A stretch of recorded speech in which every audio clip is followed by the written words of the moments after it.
আমার লাইফের ১ম বার গরুর হাটে যাওয়া। কারণ আমি বড় হওয়া পর্যন্ত এই পর্যন্ত আমি কোনোদিন গরুর হাটে সেরকমভাবে কখনোই যাওয়া হয়নি। যদিও এবার আশা হলো আমার ছেলে-মেয়ে খুবই বায়না ধরেছে তারা গরু দেখবে।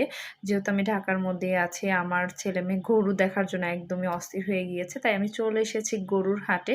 আর এইখান থেকে আমি আমার গরুটা পছন্দ করে নিব। তো আমি গরুর সাথে কিছু ছবি তোলার জন্য গরুর সামনে গেলাম। তারপর আমার ছেলে-মেয়ে অনেক আনন্দ সহকারে গেল। এই তো।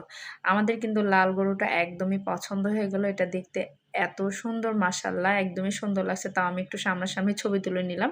আমি আপনাদেরকে একটু জাস্ট সেলফিতে দেখাচ্ছি। এই হলো আমাদের মানে সাদাটা না অবশ্যই লালটা আমাদের কোরবানির গরু। আমি একটু সেলফি তুলে নিলাম কোরবানির গরুর সাথে।